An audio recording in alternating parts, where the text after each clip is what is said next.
warahmatullahi wabarakatuh.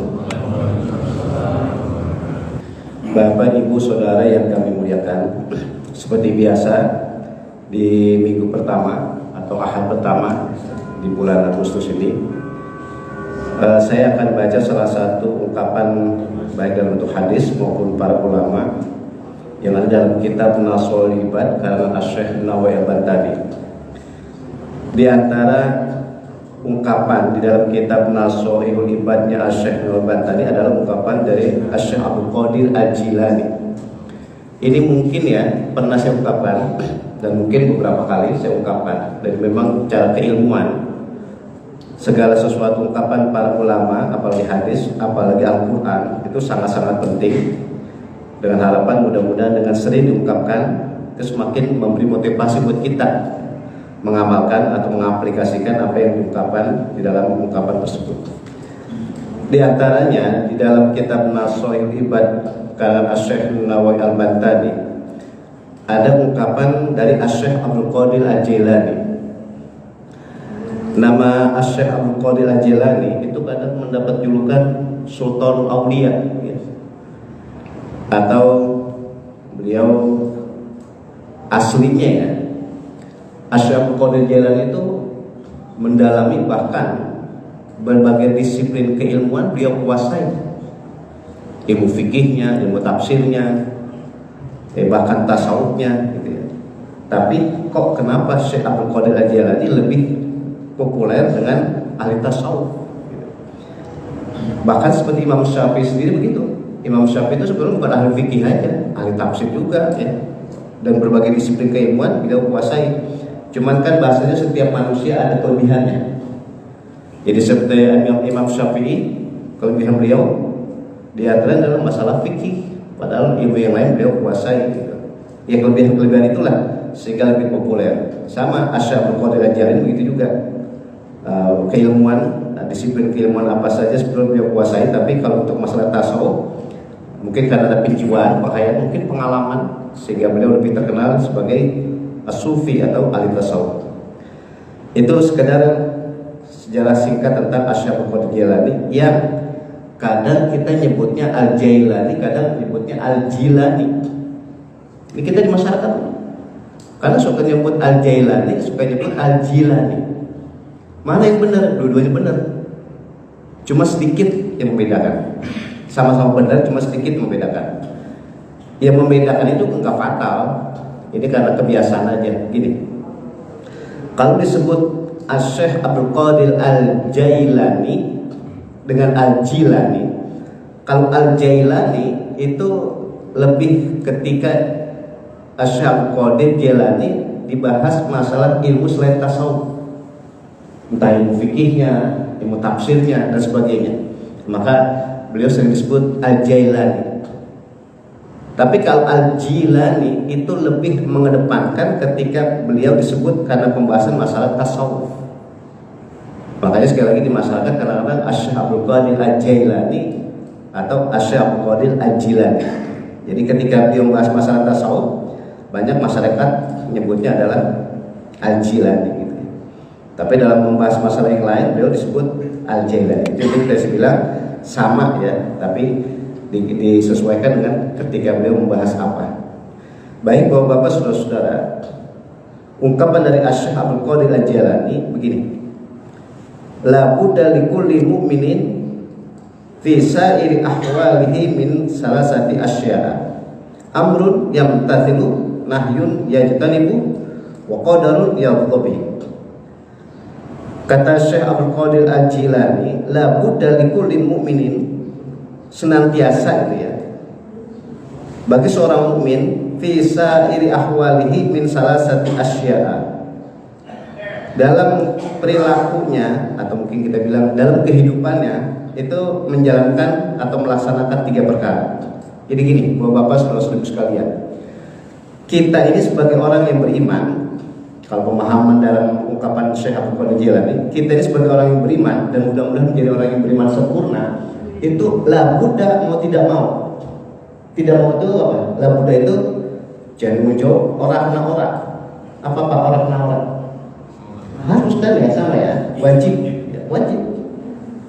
Jadi labuda orang diartikan wajib, ya.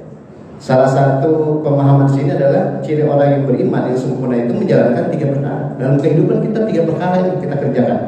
Kalau 3 perkara ini kita kerjakan, kita amalkan, kita aplikasikan, maka akan sempurnalah keimanan kita. Gitu. Yang pertama, amrun yamtathilu. Perintah kita kerjakan. Gini, bapak-bapak, saudara-saudara. Di dalam Al-Quran, di dalam hadis, itu pasti di dalam kitab berislam itu ada perintah. Entah itu perintah dari mulai sholat, perintah dari mulai puasa, perintah dari masalah zakat, bahkan perintah masalah haji. Itu semuanya perintah, gitu. Tapi menariknya, ini saya bilang menarik nih, semua perintah ibadah itu mastata'tum. Ini hebatnya, menariknya. Kita diperintahkan, tapi disesuaikan dengan kemampuan. Kan nggak saklek, justru luas, fleksibel. Berarti kita diperintahkan ibadah sholat, tapi nggak saklek, disesuaikan dengan kemampuan. Kita disuruh zakat, bahkan zakat itu kan masalah rukun Islam yang mau tidak mau harus dikerjakan. Tapi kan mastata'tum, disesuaikan dengan kemampuan. Apalagi haji. Bapak-bapak, saudara-saudara, ibu sekalian, ini tadi saya bilang masalah haji, masalah setelah tahun 98 ya. Itu kan orang kita di Indonesia kalau mau ibadah haji ada istilahnya apa, Pak? Waiting list itu kalau kita gitu ya. Antrian. Kan sejak tahun 98 itu. Sebelum 98 kan orang mau ibadah haji bebas. Dia punya duit, dia punya kesempatan, waktu dan sebagainya, bisa berangkat. Tapi setelah tahun 98, orang mau ibadah haji biar katanya duitnya banyak banget juga harus antri. Apalagi sekarang haji antri bukan setahun 2 tahun, ada yang 5 tahun, ada yang 10 tahun, bahkan ada yang 20 tahun. Ini yang ada ya, yang reguler ya, pemerintah ya, bukan yang plus. Bahkan ada yang 20 tahun sampai jiko. Berapa jiko? 25 tahun. 25 tahun kan? 45. Iya, di daerah tuh lebih lama lagi. Iya, kalau 25 tahun dia daftar umurnya baru 25. 25 tahun umurnya, antri 25 tahun, insya Allah umur 50 tahun kan berangkat. Fisiknya insya Allah masih segar, masih sehat. Lah kalau kebalikan dia daftar umur 50 tahun, berangkat 25 tahun lagi, berarti 75 tahun. Ya secara fisik, secara umum ya, manusia udah mulai lemah. Itu namanya di dalam bahasa fikih namanya rukhsah. Kalau ada guru kita almarhum al-Ghafurlah Asy-Syaikh Wahbah Zuhairi, itu ada kitab yang dikatakan kecil mah kitabnya. Saya bilang kecil banget karena nyebutnya ar-rukhsah asy-syar'iyyah, keringanan-keringanan di dalam menjalankan syariat. Jadi disinilah hebatnya ulama seperti Asy-Syaikh Wahbah Zuhairi itu mengarang kitab ar-rukhsah asy-syar'iyyah. Iya dah, di dalam ibadah itu kita diperintahkan. Tapi ketika diperintahkan ibadah itu mastata'tum. Nah, mastata'tum inilah banyak keringanannya. Oke, saya contohin tadi itu udah terlanjur, saya contohin masalah ibadah haji. Kan ibadah haji rukun Islam, wajib itu. Ibadah haji itu kewajibannya sekali dalam seumur hidup. Makanya kemarin di beberapa kesempatan saya bilang begini, bapak-bapak, saudara-saudara, ini secara umum ya, universal. Begini, orang yang pernah haji, karena haji itu kewajiban sekali dalam seumur hidup. Orang yang sudah haji, mbok iyo, sebaiknya itu nggak usah haji lagi, gitu. Kenapa? Sebab kita ini ada saudara-saudara kita, kawan-kawan kita itu yang belum haji, antrinya lama banget. Kita kasih kesempatan kepada mereka untuk ibadah haji, itu pahala buat mereka, pahala itu buat kita. Karena kita memberi kesempatan. Kan antrian yang seharusnya banyak jadi sedikit. Coba ya, ini pakai kalkulasi aja. Di Jakarta aja, saya nggak bilang seluruh Indonesia, di Jakarta aja orang-orang yang udah haji itu mboyo kasih kesempatan mereka yang belum haji, nggak usah haji dulu. Andai kata ada 500 orang aja, kan lumayan 500 orang akan naik lebih cepat, gitu. Kecuali kalau memang udah haji diberangkatkan jadi karena petugas lain lagi ya. Memang bahkan di dalam fikih kalau membadalkan haji orang itu kalau sudah haji, Makanya petugas dan sebagainya itu kan, atau undangan ya itu lain. Nah itu tadi intinya berarti kalau orang yang sudah haji baiknya jangan haji. Kenapa? Dia haji kedua, ketiga dan seterusnya itu bukan wajib, itu sunnah. Maka banyak aulawiyat, prioritasnya itu kalau ada orang yang belum menunaikan ibadah yang wajib dengan orang yang belum menunaikan ibadah yang sunnah, atau dia status yang sunnah saja, maka kasih kesempatan orang yang melakukan ibadah haji atau status yang wajib. Itu pahala buat kita, ya apalagi apa terutama buat mereka yang menjalankan ibadah haji. Nah ini kaitan tadi bahwa ada di dalam hidup dan kehidupan kita ini kewajiban ibadah itu seumur hidup, bukan setahun sekali, yaitu ibadah haji. Yang aktual sekarang kita tadi sholat subuh. Sholat subuh itu di antara 5 waktu yang paling berat. Kalau nggak biasa berat. Ini kita kan udah biasa aja sholat subuh ini.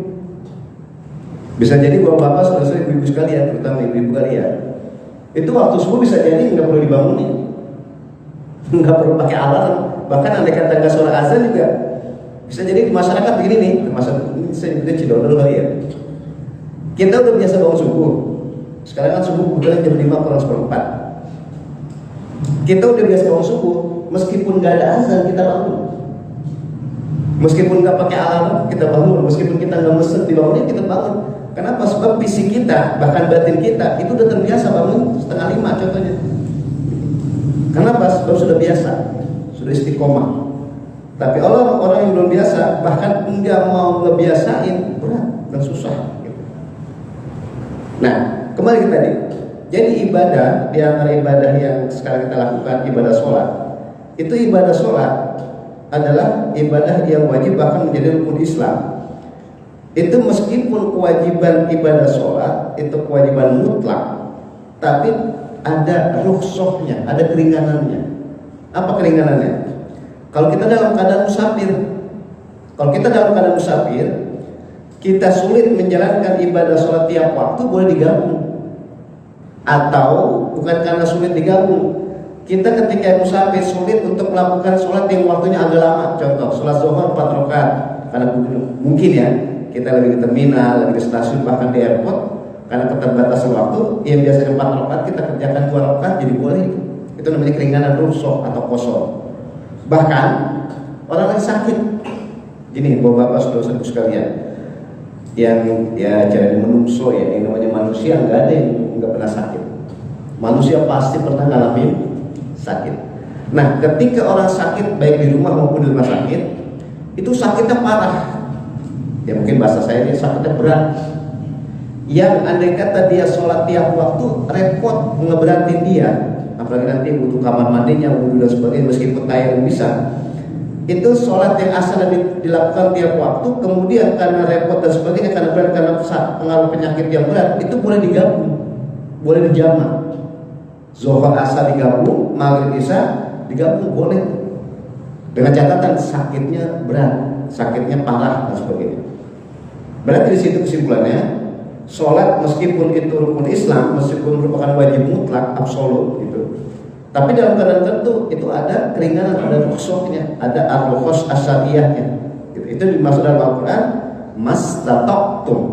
Nah, jadi itu maksud saya, Bapak-bapak saudara-saudara, memahami ungkapan dari Asy-Syaikh Abdul Qadir Al-Jilani, kita sebagai umat yang beriman, gitu, mau tidak mau ya, ciri khas orang yang beriman yang sempurna itu, yang sempurna adalah apapun perintah itu dikerjakan, tapi tanda kutip banyak keringanan. Kayak termasuk kita sholat.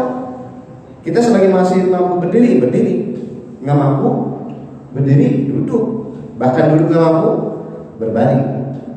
Kan berarti di situ hebatnya kewajiban, tapi ada keringanan. Itu yang pertama. Yang kedua, kata beliau, kata Asy-Syaikh Abdul Qadir Al-Jilani, wa nahyun yajtanibu. Begini memahaminya. Wa nahyun yajtanibu.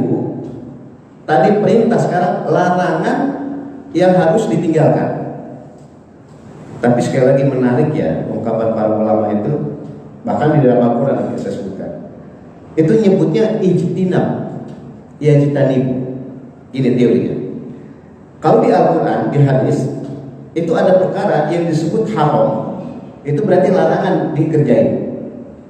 Jadi contoh ini, innamal khamru Dalam Al-Quran kan innamal khamru itu dijadikan ini. Khamr itu minuman yang memabukkan, yang terbuat dari perasan anggur, itu khamr. Nah, cara ngaji ilmu fikih dikiaskan, dianalogikan minuman apa kek, itu maksud saya. Minuman apa kek dan terbuat dari apa aja, kalau itu memabukkan itu dihukumi khamr. Berarti enggak nyempit, enggak ngerucut. Kalau minuman yang haram itu adalah yang terbuat dari perasan anggur aja, bukan. Dari perasan apapun, dari perasan apel, contohnya dari perasan pisang, bahkan mungkin kalau dulu di Jakarta ini banyak ada perasan dari kecapi atau dari manggis, tapi memabukkan itu khamr. Berarti khamr itu bukan hanya dari perasan anggur aja. Itu mainlah cara ngaji usul fikih, namanya kias atau analogi. Berarti minuman apapun mereknya, namanya apa aja, tapi memabukkan itu dihukumi khamr. Nah, tapi bahasa khamr di situ itu innamal khamru wa ma yashrabu wal ansab dan seterusnya, ujung-ujungnya fajtanibu. Nah, ini dia. Bukan yang dibuatnya haram aja, akan tapi fajtanibu. Kalau haram itu status hukumnya.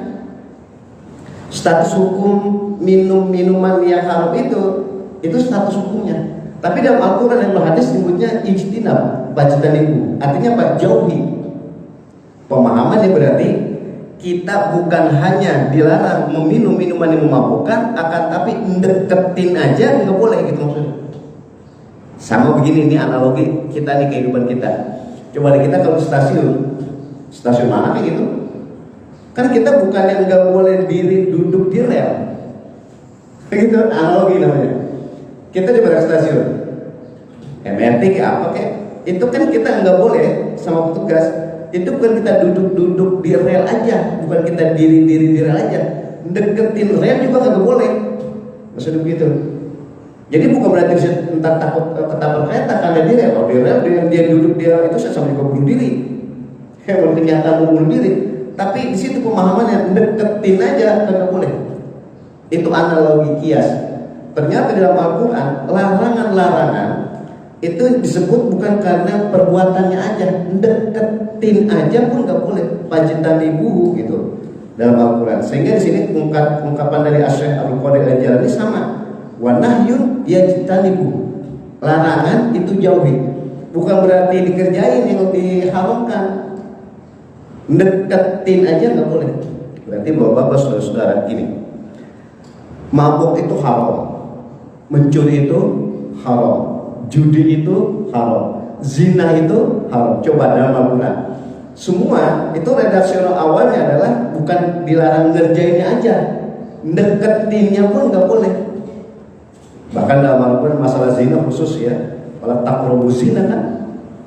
Jadi bahasanya deketin aja nggak boleh, bukan karena pelaksanaannya, melakukannya nggak boleh, akan tapi deketin aja nggak boleh. Nah, ini namanya wanahyun yajtanibu. Nah, dalam hal ini kontradiksi, berlawanan gini. Kalau amrun tadi saya bilang itu perintah, tapi ada keringanannya, bahkan banyak keringanan. Sehingga tadi saya bilang Asy-Syaikh Wahab As-Suhaili mengarang kita bukan rukhsah syar'iyyah, akan tapi ar-rukhsah asy-syar'iyyah. Cara ngaji bahasa Arab, rukhsah itu keringanan, tapi tunggal, rukhsah. Tapi kalau ar-rukhsah itu jamak, berarti keringanan-keringanan. Kan terpaham sama kita nih, cara ngaji akidah, cara ngaji fikih, termasuk cara ngaji bahasa. Yang dimaksud keringanan di situ bukan satu, akan tapi banyak. Nyebutnya ar-rukhsah. Berarti perintah banyak, apa aja, tapi keringanannya pun banyak. Yang tadi saya bilang kontras, kebalikan dengan larangan. Kalau perintah banyak keringanannya, tapi kalau larangan wa nahyun yajtanibu itu enggak ada keringanan. Dibalik kan? Perintah keringanan banyak, tapi kalau larangan enggak ada keringanan. Pemahamannya berarti orang mencuri nyolong, bahasa gampangnya, orang mencuri atau nyolong enggak ada keringanan boleh mencuri, gitu maksudnya. Kalau dia lagi urusan lagi banyak banget ini, urusan lagi banyak banget, nyolong lu tangan gitu sedikit, nggak boleh.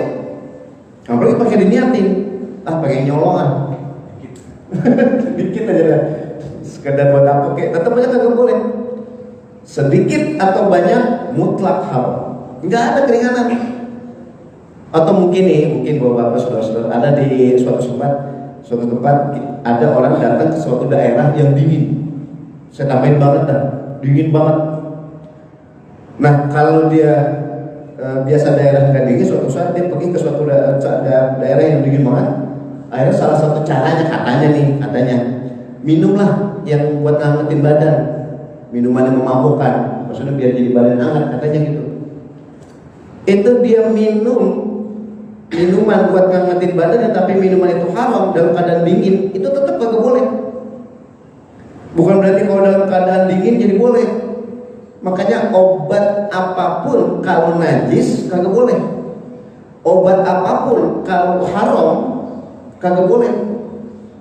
Apalagi kalau mabuk katanya ini jadi obat, yang ada. Barang yang haram nih, barang zat, haram zatnya barangnya. Maksud barangnya zat itu barangnya. Ini kalau minum ini, kalau makan ini, meskipun najis, meskipun haram, kalau niatnya buat obat jadi boleh. Dan niat itu nggak bakalan sesuai dengan yang benar. Niat itu artinya nggak bakalan kalau di situ benar-benar dikata haram terus jadi obat, nggak bisa. Kan niatnya berobat, ya tetap aja nggak boleh. Makanya sering, mungkin pernah saya ungkapin di mesin ini, kencing hewan kayak kebo, kayak sapi, kayak kambing, bahkan onta itu kan najis. Dan itu secara logika, rasio, dan secara syariat fikih, air kencing yang tadi saya sebutin, mau kambing, mau sapi, mau onta, itu najis. Karena najisnya nggak boleh dijadikan obat. Ini kalau ontanya onta bagus nih, kalau dirawat di Arab gitu begitu, air kencing kita minum lah, jadi obat.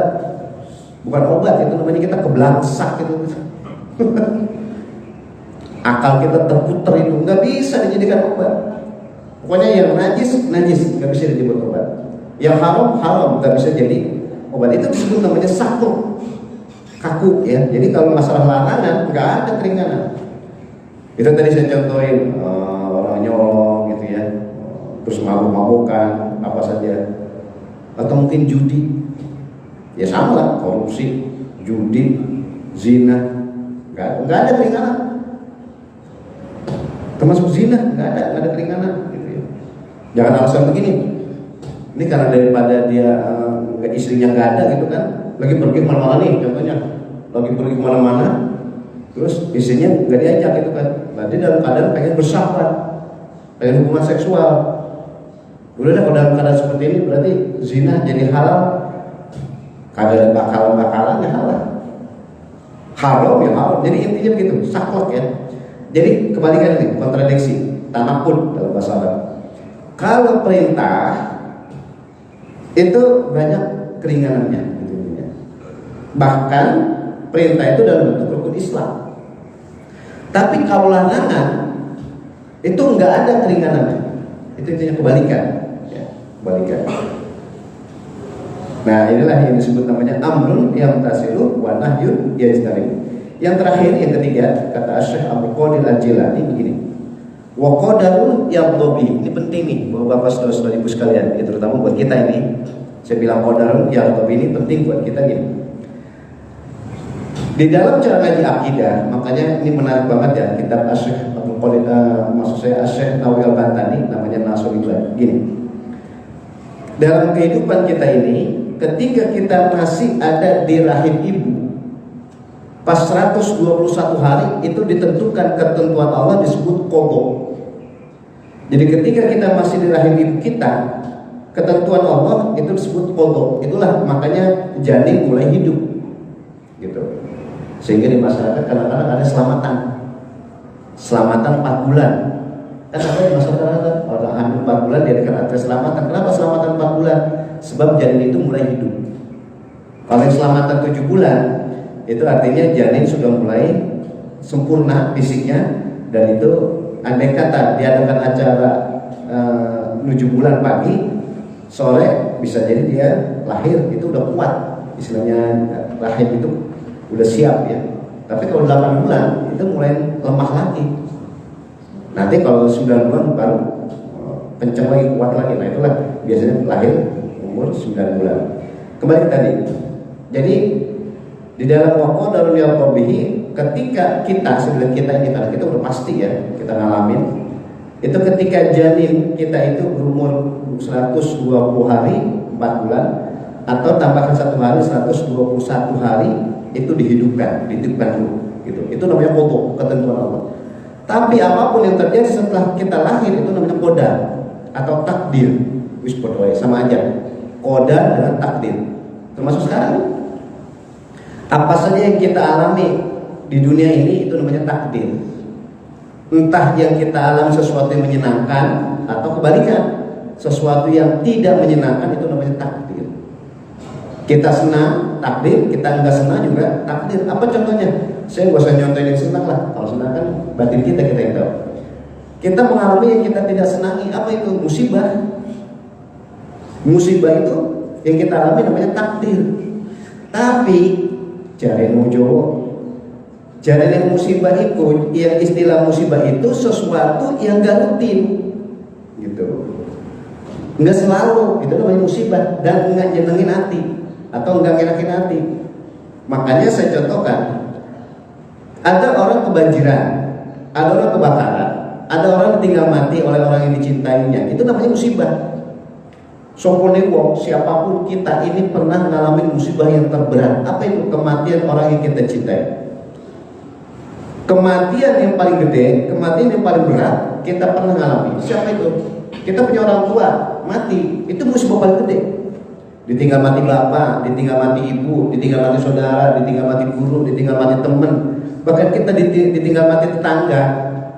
Pokoknya orang yang kita cintai mati, itu musibah paling gede. Suami ditinggal mati istri, istri ditinggal mati suami, bahkan anak dan seterusnya. Pokoknya ditinggal mati orang yang kita cintai itu namanya musibah paling gede, paling berat. Gitu. Berarti kan kita semua pernah ngalamin. Nah, itu disebut namanya musibah, adalah sesuatu yang gak rutin dan yang gak menyenangkan hati. Makanya untuk membedakan dengan orang miskin atau orang fakir, miskin fakir itu bukan musibah. Emang miskin fakir itu emang sebulan doang, emang seminggu doang, emang sehari doang, kan rutin. Makanya miskin itu, fakir itu bukan musibah, gitu. Nah, tinggal orangnya yang ada beda. Apakah dia mau sebut ujian dan seterusnya, itu kembali kepada yang bersangkutan, gitu. Nah, makanya musibah itu intinya takrifnya, definisinya itu tadi, sesuatu yang tidak menyenangkan hati, kemudian datangnya juga tiba-tiba dan gak rutin, gitu. Ini untuk mengistilahkan tadi takdir itu, ya, ketentuan yang kita hadapi baik yang menyenangkan maupun yang tidak menyenangkan. Yang tidak menyenangkan saya contohin tadi itu. Kalau menyenangkan nggak perlu lah, banyak banget kalau kita mau sebutin yang menyenangkan. Yang tidak menyenangkan seperti itu. Atau kita ditinggal mati orang yang dicintai, ya, atau mungkin kita sakit dan sebagainya. Itu namanya musibah. Dan itu sesuatu yang tidak rutin dan datangnya tiba-tiba. Nah, baik Bapak-bapak, saudara-saudara, ini ketiga nih. Jadi ketika apa saja kita alami di dunia ini yang menyenangkan atau yang tidak menyenangkan, tapi kita ridho. Nah, ini menarik kata-kata ridho nya. Ya Allah. Senang itu takdir. Musibah yang tidak menyenangkan itu juga takdir. Tapi yang menariknya ada kata-kata ya Allah. Makanya sampai ada istilah bahasa Nabi, ridhollah fi ridhol walidain, wasuhtullah fi suhtil walidain. Sekarang ingin membedakan antara ridho dengan sabar. Sabar itu kan begini, Bapak-bapak, saudara-saudara. Ini korelasi dari nyambungnya. Ketika kita menghadapi musibah, ketika kita menghadapi kesenangan, kan katanya disuruh sabar. Ketika senang disuruh sabar, ketika kena musibah juga disuruh sabar. Sabar itu intinya apa? Kita nggak putus asa dalam hidup. Ditinggal mati orang yang dicintai dan seterusnya, kita nggak putus asa. Itu namanya sabar. Ya. Kemudian dalam keadaan senang, dia sabar. Apa artinya? Ini kita, bapak-bapak, saudara-saudara sekalian, kita diberikan kesehatan fisik, kita pakai buat ibadah, apalagi sampai ke Masjid Muharram ini berarti kita sabar. menggunakan fisik kita untuk berbuat kebaikan atau ibadah. Nah, apa maksudnya sekarang ridho?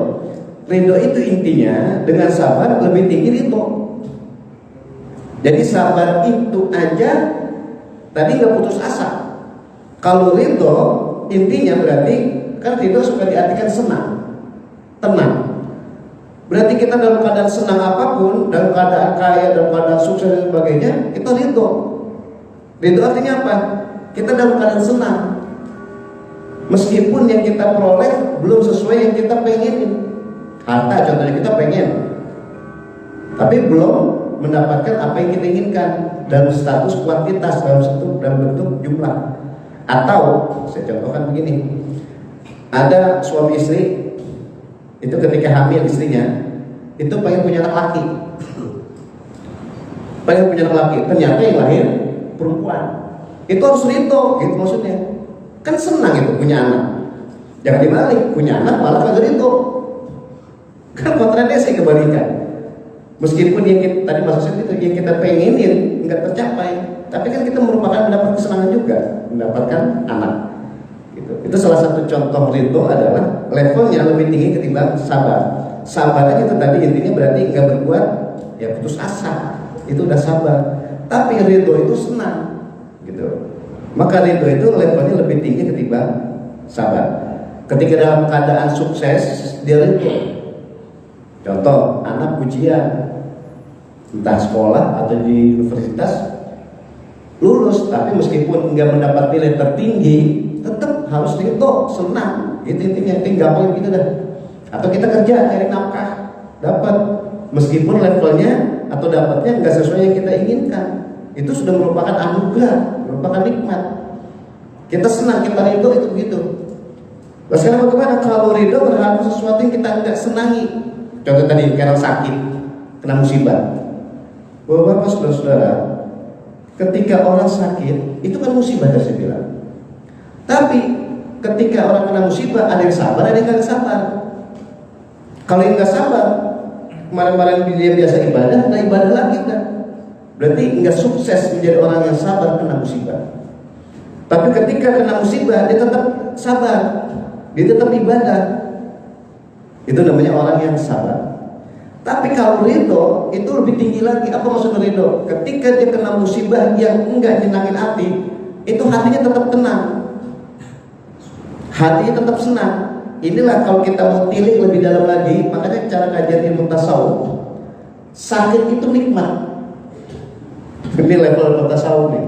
Kita mau nggak mau orang kena orang, lah Buddha ingin mencapai ke sana. Karena derajat dan cara ngaji tasawuf yang paling tinggi adalah makrifat.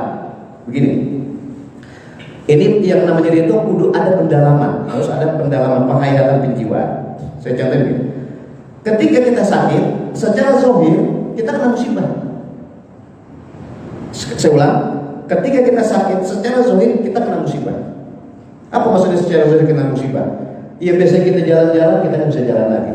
Maaf nih, ya biasa kita kalau makan lahap banyak, kita nggak bisa makan banyak, nggak bisa makan lahap lagi. Karena orang kalau sakit, kata Allah Subhanahu Wa Taala dalam Al-Quran diperjelas oleh hadis Nabi dan diungkapkan oleh para ulama, orang kalau sakit kan dicabut kenikmatan selera makannya.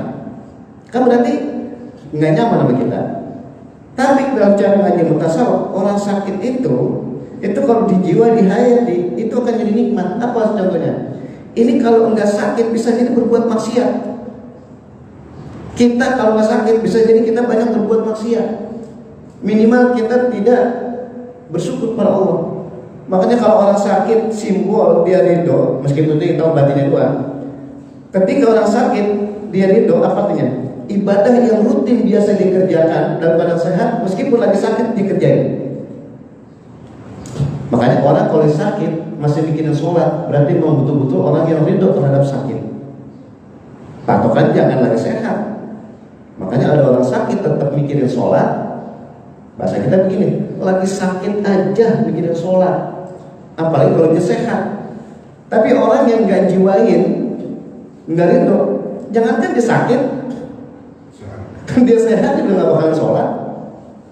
Makanya patokan kayak orang ibadah yang disebut namanya sholat sabar. Orang yang sholat sabar dalam keadaan bepergian jauh masih sholat, itu emang orang rajin sholat.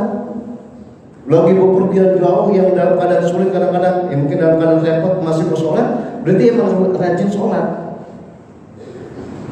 Kalau lagi musafir aja mau sholat kan berarti betul-betul rajin sholat. Tapi kalau yang gak rajin sholat, jangankan lagi musafir, di rumah juga gak sholat.